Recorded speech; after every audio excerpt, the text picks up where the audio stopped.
This is our operating bodega. It holds about 6 to 8 weeks on average of tobacco, what we're regularly pulling from to make the various blends. Most factories don't have a lot of blends. The baseline is three: mild, medium, strong, and then wrapper changes are what give you all the variety. Some factories, as the industry's become more competitive and there's been a shrinkage, a contraction, a flat landing of the manufacturers being more in touch with the consumers, there's this competitive nature to develop more blends. But even some of the more forward-thinking factories, it's very unusual for them to have more than 10 blends going on simultaneously, and that's a lot.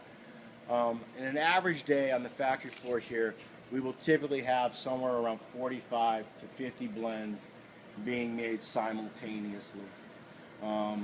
It's a very chaotic situation, but a lot of it just has to do with the nature of our cigars. And of course, you guys don't even get to see the acid part, so that's something entirely different. So, the number of blends, because even like with Goma, the simple glue that you use to mount the heads, factories have Goma. We have 6 different Gomas in this factory that we utilize.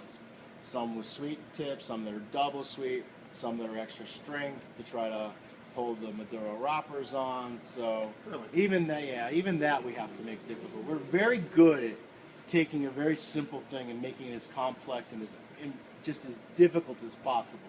It's chaotic to say the best. We try to make it as controlled as possible, but sometimes it can be a little bit overwhelming.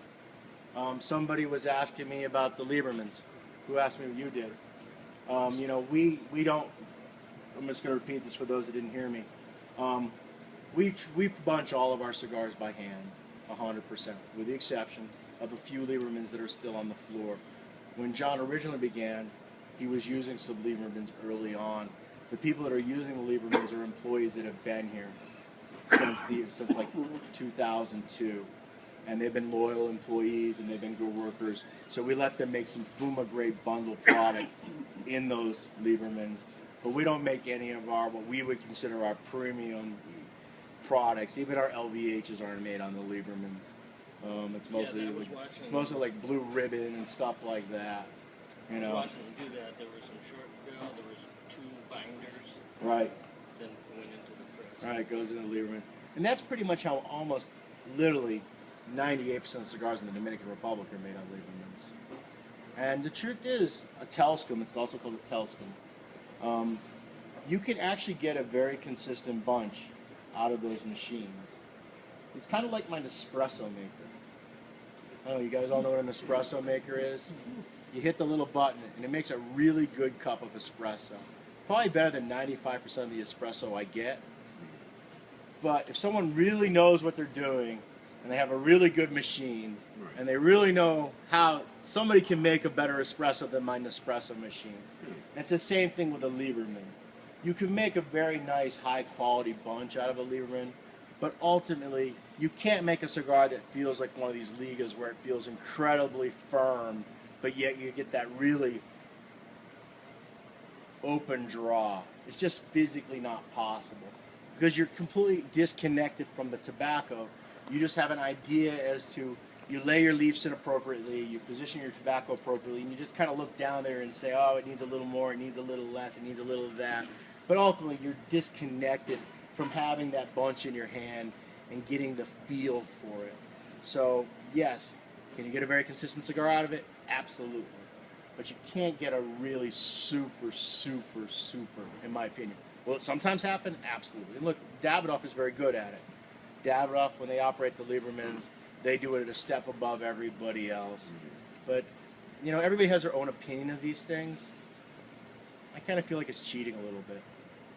But that's just the purist in me. It doesn't feel 100% handmade. Yeah, it just doesn't feel, well, legally, It's a machine. Legally, what handmade means in the United States is if any process is done by hand. Any of the 10 processes. Right. If one thing So is. you can legally label a box handmade, even if all they did was just mount the cap handmade by hand. I didn't know that. Yeah, it's a very quirky law. Now the Cubans, they have a different classification called hand rolled. Right. Okay, and hand rolled means that the bunch was made by a machine, and they mean a machine because there's long filler bunching machines that will actually churn out bunches, and then they pass the wrapper by hand. So for them, handmade means what we're doing. Hand rolled means that it's been made in a machine, and then the wrapper's been passed by hand. But I mean, it's a perfectly acceptable way to make a cigar. And obviously, if you talk to somebody from one of the factories that employs all Liebermans, they're going to give you 100 reasons why they're better than what we do. Sure. And you know what? And they have some valid arguments. There is, because the truth is, you get overall a much more consistent level from every level of worker. Right. You know what I mean? So I can't really detract from it. I can just say what we choose to do and what we choose not to do. I mean, like an example of something we choose not to do in our factory. We choose to not use draw testers. Yep. We don't have any draw testers in this factory. We'll never have any draw testers in this factory until there's some great sea change. Because neither John believes them, We had a Nick good doesn't rant believe a couple them. years ago. Right. I don't believe in them. I think that they end up becoming a crutch. And they don't really tell you really anything, in my opinion. You know, because just because a cigar draws well when it's cool, once it heats up, that tobacco expands in it. You know what I mean? And the other thing, too, is those machines are notoriously out of calibration. I mean, if you ever look at one, not exactly the most sophisticated piece of test equipment ever built. You know, it looks like it was something that was built out of somebody's garage. So they go out of, same thing, you know, like in the Dominican, you know, they have the pneumatic presses.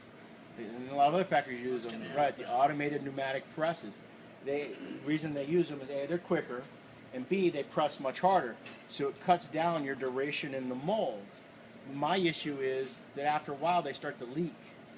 So you end up getting an uneven press because the seals start to give way. Whereas having the guy crank down on that little turn or on the wheel, he knows what it's supposed to feel like when he stops.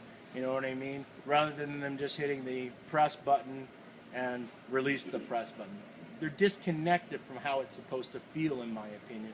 And as a result, sometimes you'll get an inconsistent press until the machine gets to the point that they can literally hear the hissing, until they can literally see that the cigars coming out of it aren't coming out the right way.